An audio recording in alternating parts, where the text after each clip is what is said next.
Shavuot Tov, everyone.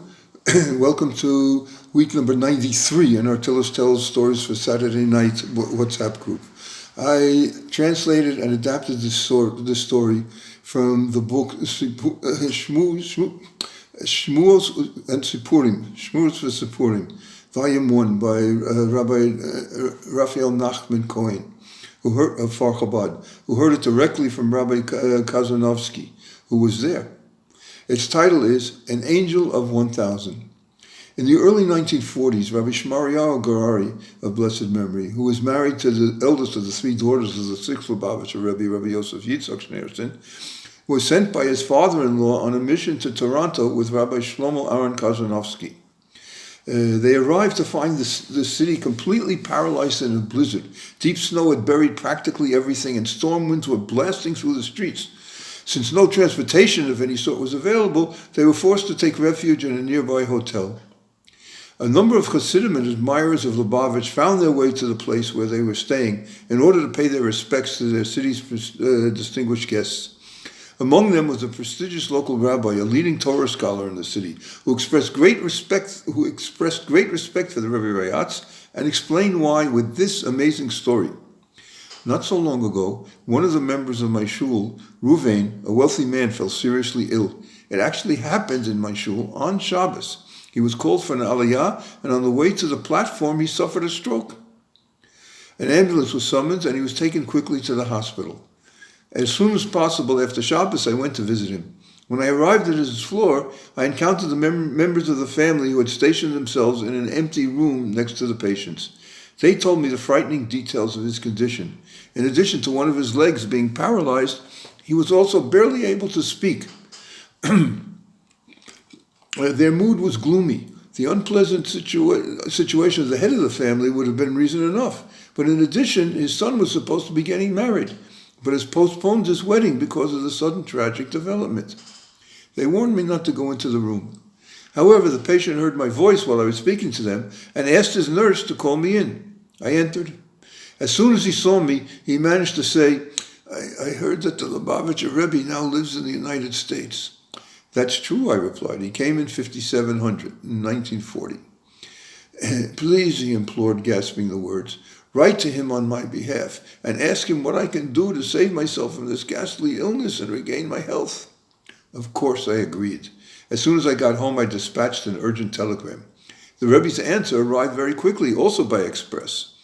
He instructed me to tell the stricken man that a branch of the Lubavitcher's Tomkei Tamimim Yeshiva was being established in Montreal, and that he should donate $1,000 to it.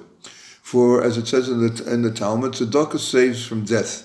And specifically 1,000, because the angel, the advocate that's created, the angelic advocate that's created by one's mitzvot, or by each of one's mitzvot, as it says in Pirkei Avos in chapter 4, Osei mitzvah achat, konei paraklit echad. One who does one mitzvah, for each mitzvah the person does, he acquires from it a defending angel. And so the Rebbe continued in the telegram that the angel that is created by giving, say, $100 is incomparable to the angel that's created by giving $1,000. As it says in the book of Job, if a man will have an interceding angel, one of 1,000, in this merit he will get well and have full use of his legs. I'd like to read to you the full verse, both in Hebrew and in English.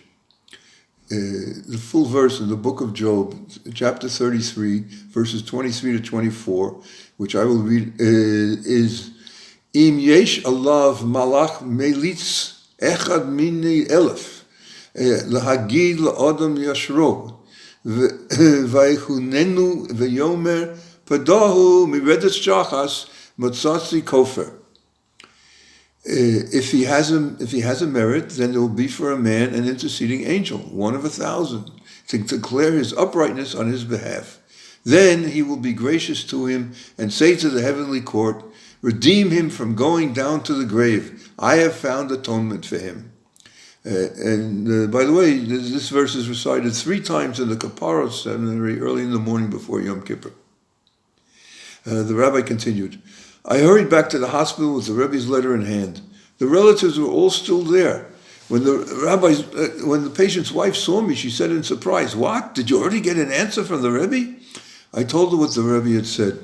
Her brother, who had also come to visit, overheard. He remarked to her sarcastically, they've already started to try to squeeze money out of him. You know how these people are.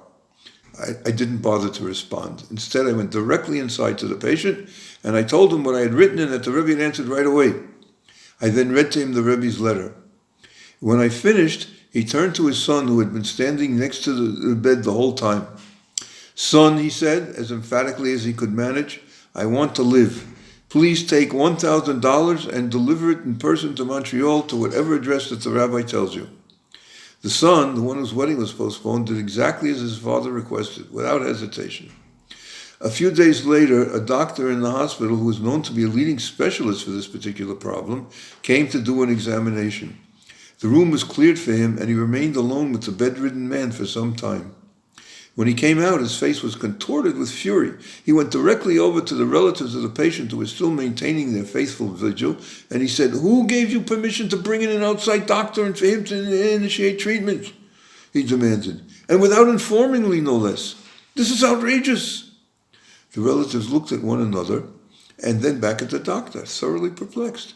Doctor, please, we don't know what you're talking about. We haven't consulted any other doctor, nor do we know what extra treatment you're referring to. If that's so, responded the doctor in a calmer tone, but with lingering overtones of suspicion, then a miracle has occurred here. The patient's condition has changed radically. There are no longer any internal signs of the disease. I can't understand it. Still, he said, shaking his head, if the present situation persists, we will discharge him very soon. And that's what happened.